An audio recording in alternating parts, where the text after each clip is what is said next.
Hello everyone, welcome to the channel. Today I'm going to be changing the air filter and the spark plugs on my 1998 Honda Blackbird, so stick around.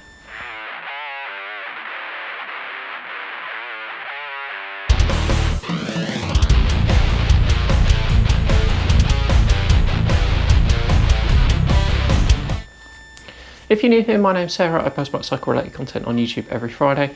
If you like what you see, don't forget to give it a thumbs up, hit the subscribe button down below, check back next week for more new content. So I'm going to be showing you how to change the air filter and the spark plugs on your Honda Blackbird. If you just need to do the air filter, you can skip to the end. I'll put a bookmark in the video and it will show you how to put it back together from that point. Otherwise we're going to do the whole thing right through, but I'll put bookmarks in the video so that you can skip to the bits that are relevant to you if you don't want to do the spark plugs. The process is very similar through all model years. The later fuel injected bikes have slightly different hoses on the bottom of the fuel tank that you need to disconnect, but overall it's a very similar process. So the first thing I need to do is take off the seat, then we're going to lift up the tank, disconnect the fuel lines and take the tank off. So around to the back of the bike, unlock the seat and lift it off.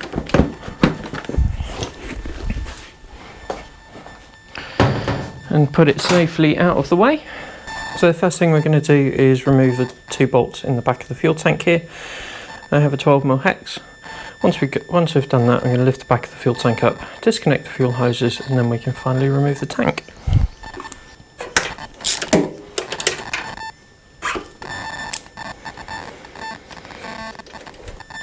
Now, before you lift the tank up either side of the bike, these infill panels here, which have a little clip which clips into the side of the tank. So if you just release those, it will allow the tank to lift up and you won't damage your plastics. The next thing we're going to do is lift the tank up, and we need to prop it up. If you have the original toolkit, there's a special tool in there to prop the tank up for maintenance, but I don't have it for this bike. It didn't come with one and I can't find one. So I have a bit of wood about 5 inches long, which will allow me to prop the back of the tank up and access everything that I need to disconnect the hoses and everything else.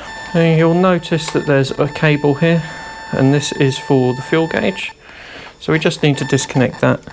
And the connector is hidden just down there, just clips together, little 3-pin connector like that.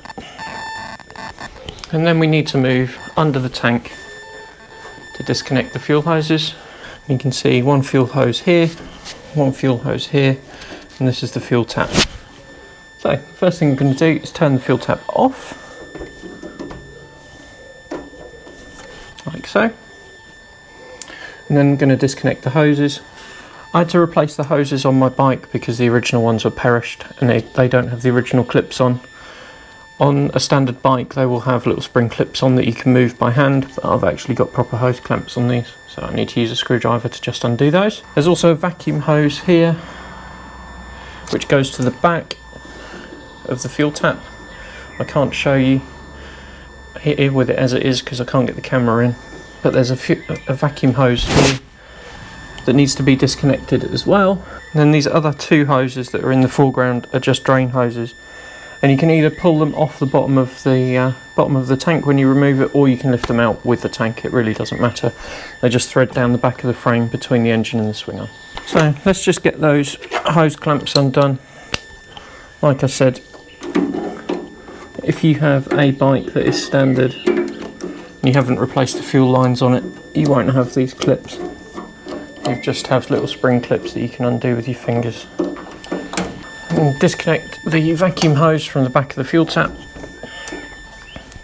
and then we're going to pull off the fuel hoses from either side, which can be quite tight.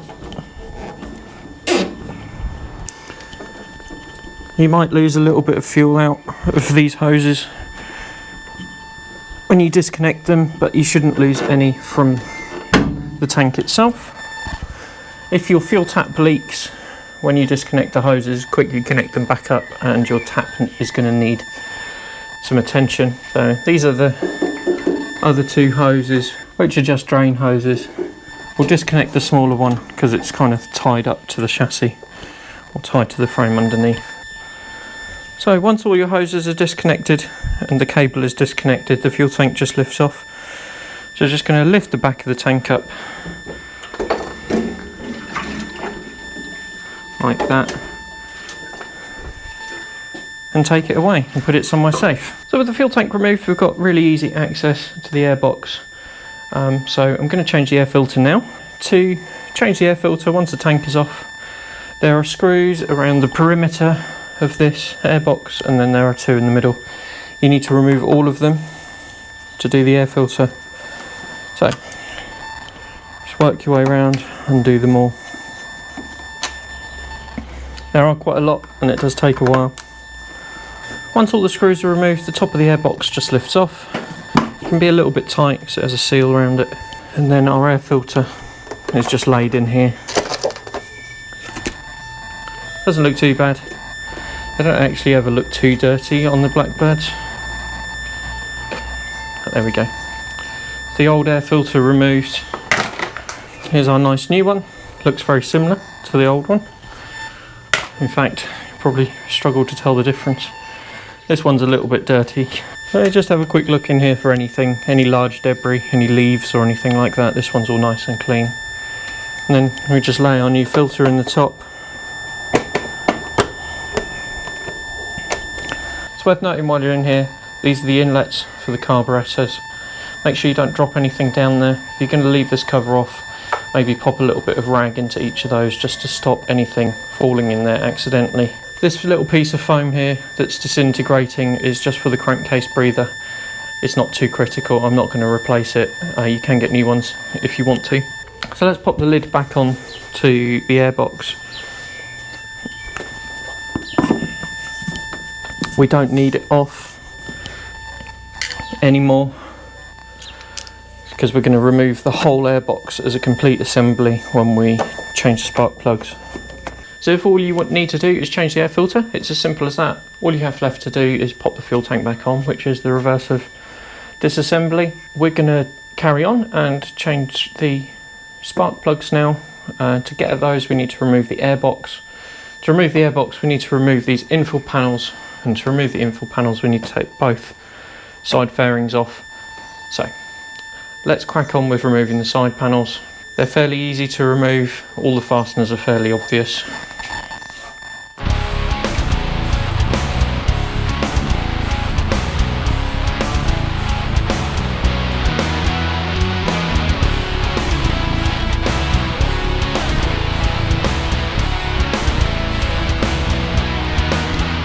I'm just going to do the other side, exactly the same process, and once we've done that then we can lift the airbox off. So we have both side fairings removed now, which means that we can take the airbox off. The airbox is attached to the top of the carburetors, each carb, and there are also the ignition coils are connected on both sides. Show you that. So on each side of the airbox there's a couple of 10mm nuts which you need to remove. Let the coils drop down before you can remove the airbox.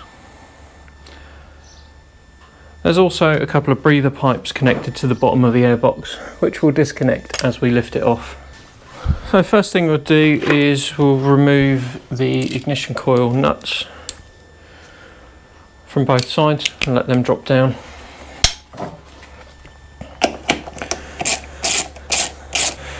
Don't worry when removing these, they can't drop far, you can still get to them.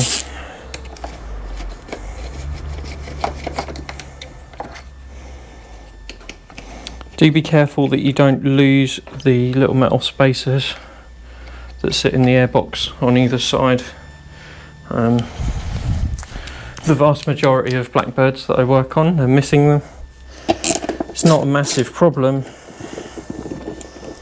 but it's nice if they're there. So the ignition coil's removed. I'm going to unhook this cable from the back of the airbox and just tuck it out of the way. And then there are a set of 4 clamps underneath the airbox. So underneath the airbox, on top of each carburetor, there's a little clamp. 2 of the screws face this way, 2 face the other way. We need to undo all 4 of those, and we also need to remove this breather hose from the back, and then there's another one at the front. To remove the front one, it's easiest to do it when the airbox is lifted up. As I said, 2 of the clamps are accessed from this side and 2 from the other side, and we also need to remove this breather hose from the bottom of the airbox. Go around here and undo the other clamps on this side. So with all 4 clamps undone, the back of the airbox will lift up. You'll only be able to lift it so far if you haven't completely disconnected that hose, and then you can lift it right up at the back. There's another hose here which is just pushed onto the bottom of the airbox, and after that it just lifts out. Now, with the airbox removed, it's exposed the whole top of the engine, and what makes doing the spark plugs on this engine particularly tricky is the fact that they're tucked right down here and this frame brace is in the way. However, it's not impossible. If you have the standard toolkit, there's a special spark plug wrench in there which makes it a little bit easier, but I'll show you a trick of how I do it with normal tools. First thing I'm going to do is just pop a little bit of rag into each of these carburetor inlets so I don't drop anything down there. This is a particularly tricky place to get lighting into, but you can see the blue caps across here. Those are the spark plug caps. So we need to remove each of those, making sure that we take note of which one goes where. And once we've removed those and popped the cables out of the way, then we'll have access to the top of each spark plug so we can undo it and replace it. So let's remove each of those. And the ignition coils, there's one here on this side, and there's one over there as well. Each ignition coil feeds 2 cylinders. One feeds cylinders 1 and 4, the other feeds 2 and 3. The one on this side, on the left hand side of the bike, is cylinders 2 and 3. The one on the far side is cylinders 1 and 4. So the leads are all different lengths and they pretty much only fit in one place, but it's worth keeping a note or making a mental note of where they come from. So let's get the leads disconnected and then we'll get the spark plugs out of this bike. Going to disconnect cylinders 2 and 3 first. So they just pop on, lift it out, pull it out and tuck it out of the way, and just repeat for each of the cylinders.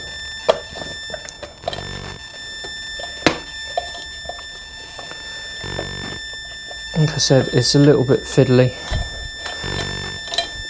Doesn't really matter where you tuck the leads as long as they're out of the way so that you can access everything. Now this breather hose, which was connected to the bottom of the airbox, it's best if you take that off the cylinder head as well. It's just pushed on here, so I'll just pull that off.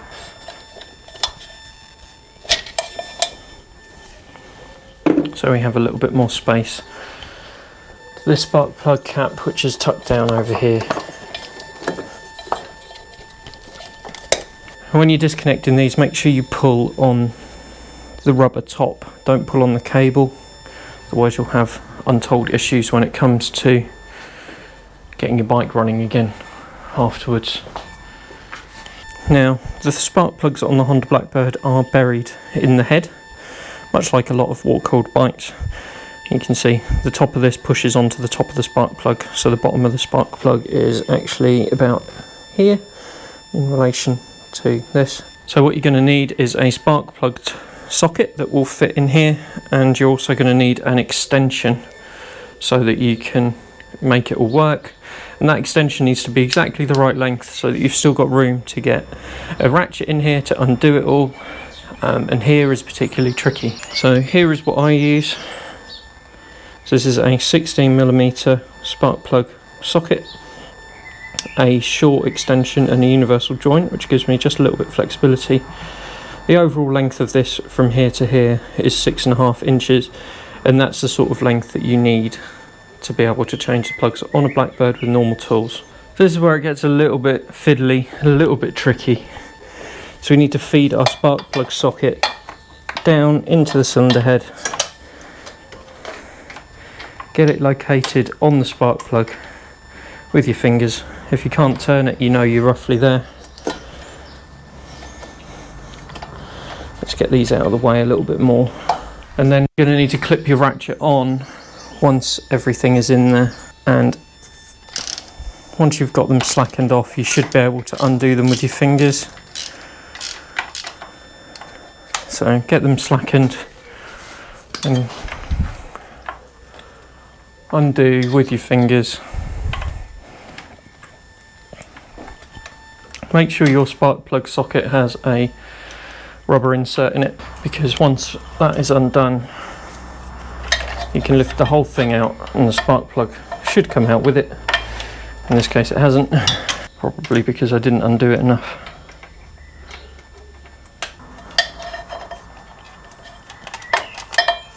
So this is the plug from cylinder number 1. Doesn't look too bad. See, it's been fairly warm, but this discoloration isn't unusual on plugs that have been in an engine for a very long time. I have no idea when the plugs for this in this engine were last changed. I didn't do them when I bought the bike, so they could have been in there for a very long time. And do exactly the same thing again for each of the remaining plugs. Cylinder number 2, not too bad. Again, I'm just going to extract the leads out of the way. There's very little room in there as it is, so I want as much as I can. You could put a long extension on here if you wanted to, with that universal joint there.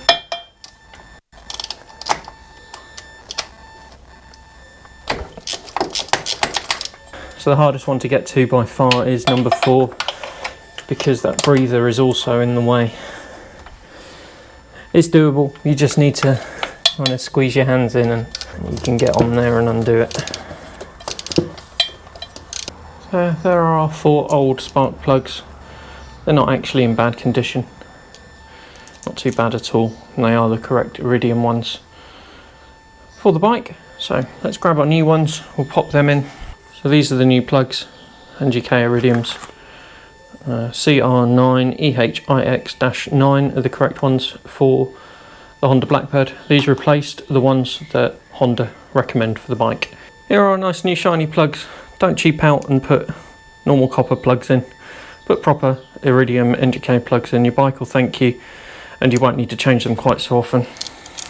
So I popped a tiny little bit of anti-seize compound onto the threads of these, and now I'm just going to pop them in my spark plug socket and fit them to each cylinder. I'm just going to do each of them up finger tight, and then I'll revisit them all with the ratchet to do them up.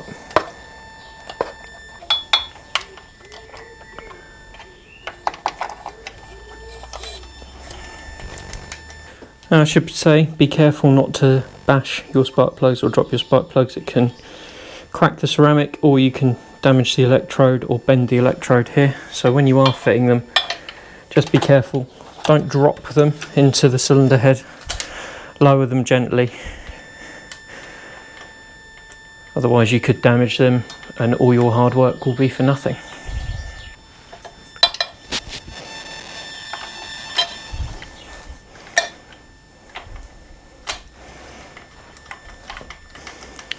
Last one, just going to do that up finger tight. That's all of our spark plugs fitted finger tight all the way across every cylinder. Now I'm just going to take my ratchet and do them up. Make sure you don't over tighten these. There's a very real risk that you could strip the thread in the cylinder head, or even shear off the spark plug in the cylinder head, both of which are a major problem that you don't want to be having. They're very, very hard issues to resolve with the engine in the bike and the cylinder head on the engine. So do be careful when you do them up. If you're in doubt,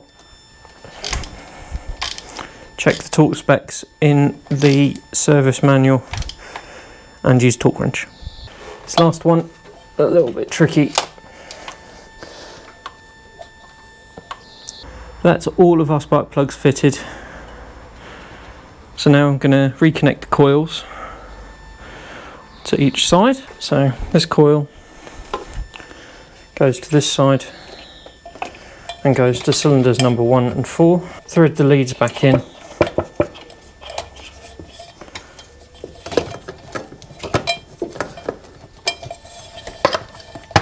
With the ignition coil in there, I'm just going to thread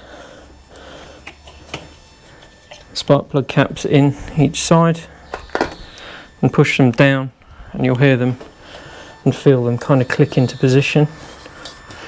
This one's got a bit tangled up.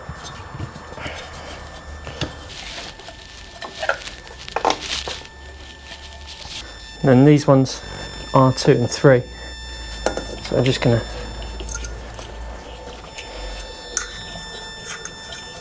thread them in.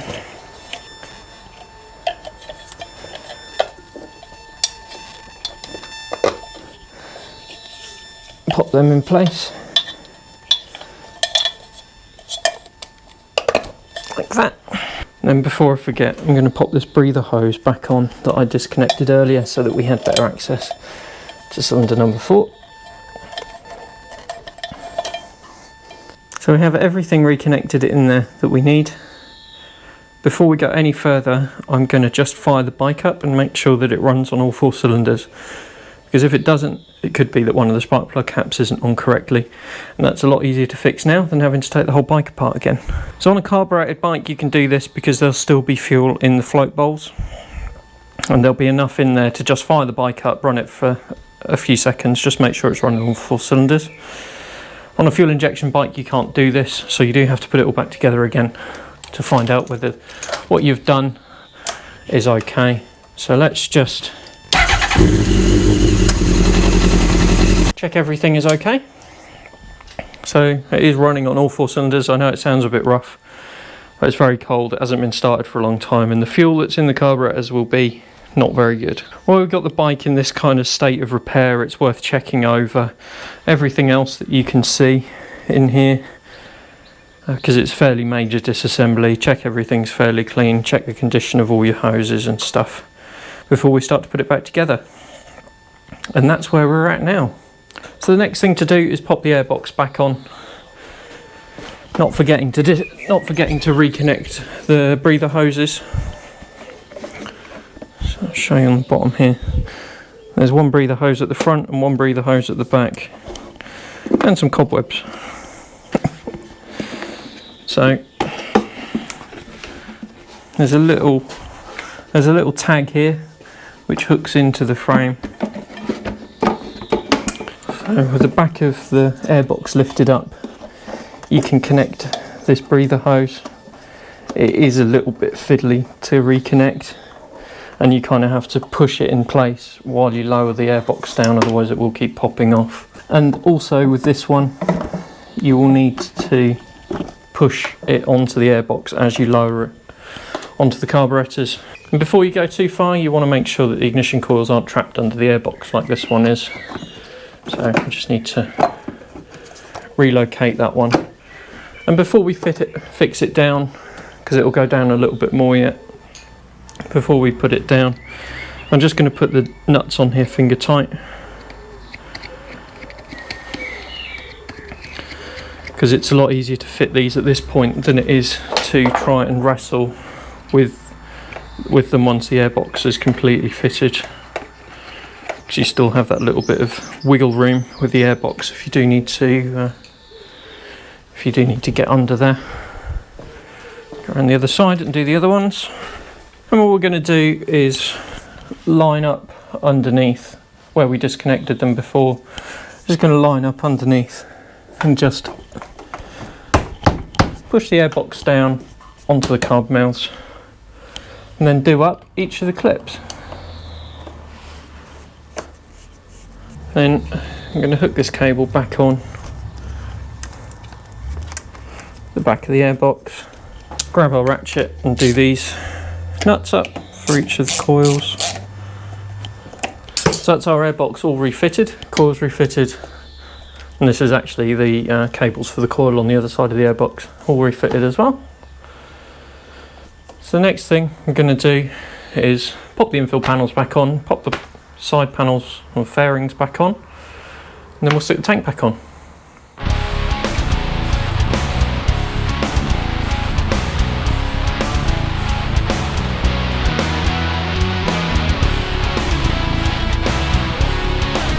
So we've got all of our fairing panels and our infill panels back on. Last thing we need to do is refit the tank and refit the seat. So let me go and grab the tank from where I put it safely. We'll get that refitted. We'll make sure the bike runs okay properly before we refit the seat, and then that is the whole job done.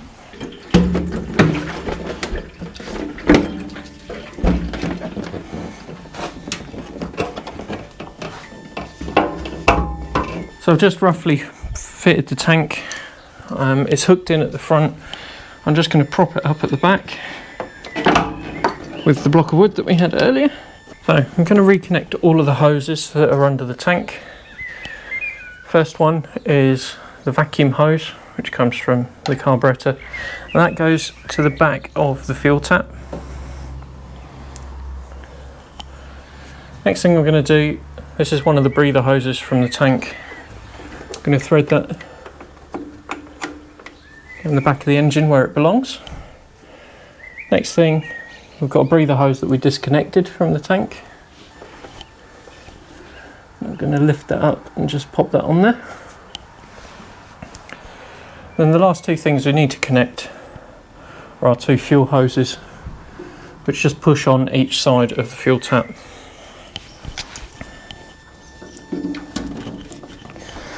Like so. I'm going to slide my clips on. Like I said at the start of the video when I disconnected these, I have got proper hose clamps on mine because I replaced the fuel hose and the original clamps didn't fit anymore. So just use a socket or a screwdriver to just do them up. So two things easily forgotten. One, reconnecting the fuel level sensor, which you can do when the tank's down, so it's not too much of a problem. The other is turning the fuel tap back on, so don't forget to do that before you lower the tank back down. Okay, so we now have our fuel tank back on. All our hoses are connected. This little breather one keeps wanting to pop off, so I might have to just connect that when the tank's down properly. What I'm going to do now is I'm just going to start the bike up with the tank lifted. Check for any fuel leaks because I've had the fuel lines disconnected. Check it runs okay, and then if it does, we'll lower the tank down, get the bolts back in, seat on, and we're finished.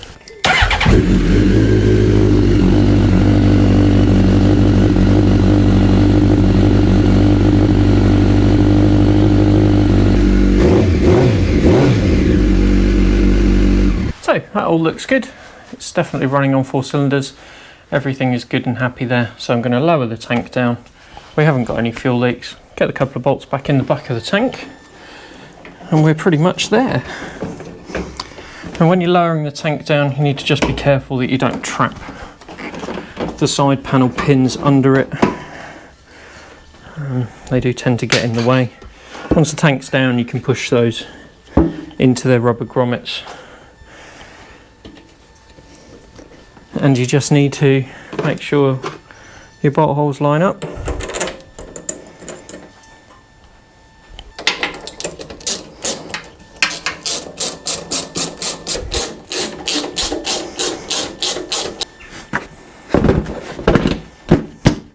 So there we are. That's how to change the air filter and spark plugs on your carburetted Honda Blackbird.